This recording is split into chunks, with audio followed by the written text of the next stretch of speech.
Hello बेटा, good morning. बेटा आज हम थर्ड डी पार्ट करने जा रहे हैं। थर्ड डी पार्ट्स जो कि इस पार्ट का वेरी इंपॉर्टेंट पार्ट है। थर्ड डी पार्ट्स क्या है? तो बेटा जो थर्ड डी पार्ट है उसके अंदर आपके पास पहला टॉपिक आता है मैग्नेटिक डाइपोल मोमेंट, बोहर मैग्नेटॉन्स। जो आपके पास है बेटा वो क्या है? Bohr मैग्नेटॉन्स।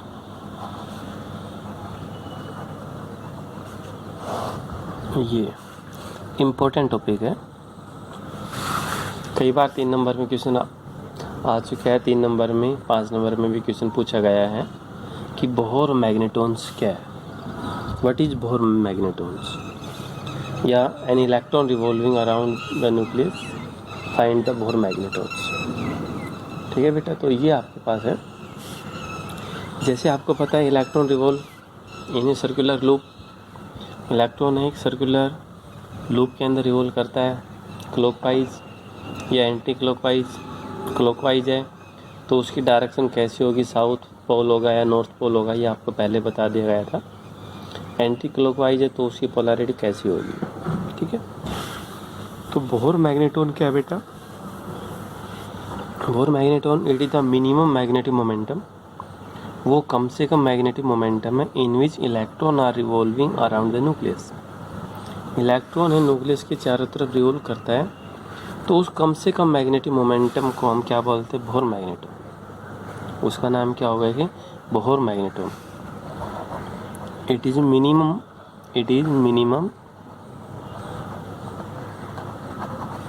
Amount magnetic momentum, minimum amount of magnetic momentum in which electron is revolving around the nucleus,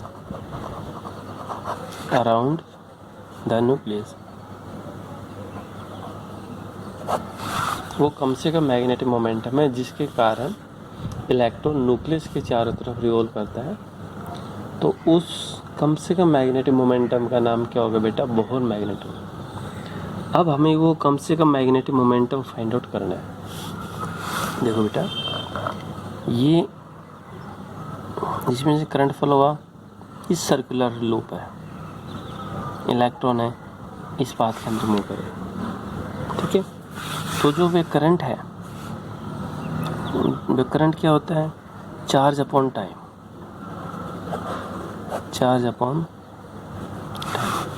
ठीक, करंट है वो क्या? Charge upon time. चार्ज क्या है बेटा? इलेक्ट्रॉन रिवॉल्व करता है। Magnitude of E upon T, कितना मैग्नीट्यूड? कितना? E upon T, where T is the period of revolutions. T यहाँ पर क्या है? Period of revolutions. तो टी किसके बराबर होता है बेटा? Omega is equal to 2 pi upon T. T is equal to 2 pi upon omega. T किसके बराबर होगा बेटा? 2 पाई अपॉन ओमेगा। ये किसके बराबर आ गया? टी। हमें तो मैग्नेटिक मोमेंटम चाहिए। तो एरिया अगर यहाँ से लेके यहाँ तक रेडियस कितनी है? आर। एरिया हम देखेंगे। ठीक, अब क्या बेटा? Magnetic momentum of atom, magnetic momentum of atom is क्या था? आई इंटू एरिया। आपने पढ़ा था जो मैग्नेटिक मोमेंटम है वो कितना होता है? आई इंटू एरिया। आई को हम क्या लिख दें? ई अपॉन टी। एरिया कितना होगा? पाई आर स्क्वायर। रेडियस यहाँ से यहाँ तक कितनी बेटा? आर, तो कितना होगा? पाई आर स्क्वायर। ओके, अब बेटा टी का मान जो ये आया आपके पास, इस टी की वैल्यू यहाँ रखिए। Capital M E 2 pi upon omega ऊपर चला गया, पाई आर स्क्वायर। पाई से पाई कैंसिल, क्या होगा बेटा? E upon 2 omega R square. कितना आ गया? ई अपॉन 2 और ओमेगा आर स्क्वायर। ये आपके पास आ गया मैग्नेटिक मोमेंटम। तो लेकिन ये तो मैग्नेटिक मोमेंटम है। हमें कम से कम मैग्नेटिक मोमेंटम चाहिए, उसकी पर्टिकुलर फिक्स वैल्यू चाहिए कि कम से कम मैग्नेटिक मोमेंटम कितना होगा, पर्टिकुलर उसकी फ़िक्स वैल्यू वो कितनी होगी, हमें तो वो निकालना है। ठीक है, तो ये आपके पास क्या होगा बेटा, m is equal to E/2 something according to Bohr postulate, according to Bohr postulate, Bohr second postulate. Bohr second postulate के अकॉर्डिंग क्या था कि वही इलेक्ट्रॉन उस न्यूक्लियस के चारों तरफ रिवॉल्व करेगा जिनका एंगुलर मोमेंटम NH/2 के बराबर होगा। Only those electron is revolving around the nucleus in which angular momentum is equal to NH/2। ये बेटा बोहर की सेकंड कंडीशन है। ये आपके पास क्या है कि बोहर की सेकंड कंडीशन है कि वही इलेक्ट्रॉन उसके चारों तरफ चक्कर लगाएगा, न्यूक्लियस के चारों तरफ चक्कर लगाएगा जिसका एंगुलर मोमेंटम कितना होगा, ये MVR है एंगुलर मोमेंटम NH/2, जिनका एंगुलर मोमेंटम कितना होगा, ये होगा। N क्या है, नंबर ऑफ सेल्स, H है Planck's constant, M mass, V velocity, R radius, but V is equal to क्या, omega into R, linear velocity और एंगुलर वेलोसिटी में फार्मूला +1 के अंदर आपने पढ़ा, V is equal to omega into R। ये आपके पास क्या होगी, V। इस V की वैल्यू यहाँ रखिए M, V की बजाय क्या रखें, ओमेगा R, एक R पहले से ही R² NH/2। तो बेटा यहाँ से omega R² is equal to कितना आ गया, NH/2m। ओमेगा R² कितना आया, NH/2m। ये ओमेगा R², ये ओमेगा R² हम इस वैल्यू के अंदर रखते हैं इक्वेशन नंबर फर्स्ट के अंदर। तो फर्स्ट के अंदर रखने के बाद ये magnetic momentum m 1/2 same omega R² की बजाय क्या रखें, NH/2m। कितना रख दें हम, NH/2m। ये हमने रख दिया, इसकी बजाय रख दिया, इसकी वैल्यू रख दी। E charge on electron constant है, H प्लैंक्स कांस्टेंट है, 2 कांस्टेंट है, पाई कांस्टेंट है, M भी कांस्टेंट है। मास ऑफ इलेक्ट्रॉन कितना, 9.1 10⁻³ किलोग्राम्स kg।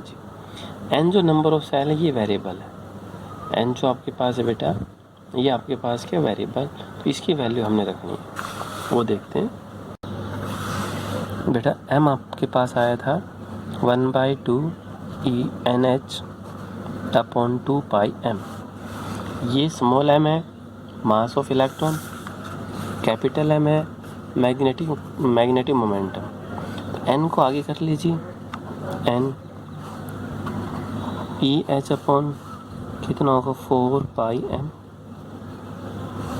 तो बेटा कैपिटल M बराबर n, इसको लिख दो μb, वेयर μb कितना है EH/4πm। कितना होगा, where μb is equal to EH/4πm। जो μb है इसका नाम क्या बेटा, बोहर मैग्नेटॉन्स। इसको हम क्या बोलते हैं, बोहर मैग्नेटॉन्स। तो अगर हम इसकी वैल्यू रखें तो इसकी वैल्यू है, क्योंकि μb आपके पास क्या माना है EH/4πm, ये कितना 1.6 10⁻⁻19, S 6.67 10⁻⁻34, 4π 3.14, 9.1 10⁻31।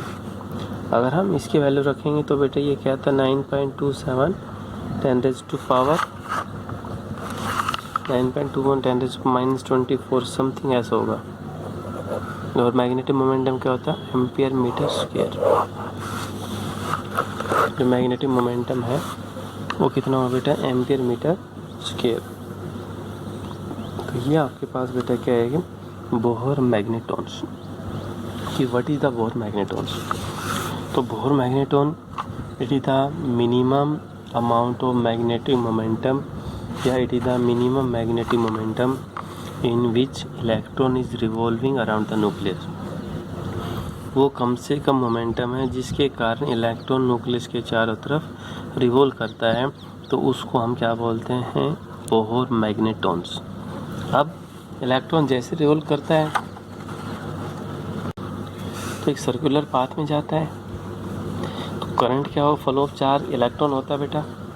तो इलेक्ट्रॉन क्या होता है, चार्ज अपॉन टाइम। चार्ज को हम क्या लिखते हैं, ई अपॉन टी। चार्ज को हमने क्या लिख दिया, ई। टाइम को क्या लिख दिया, टी। ओमेगा किसके बराबर होता है, 2 पाई बाई टी। टी यहाँ से बेटा फाइंड आउट किया। तो जो बोहर मैग्नेटॉन है वो क्या है, आई इंटू एरिया होता है, करंट इंटू एरिया।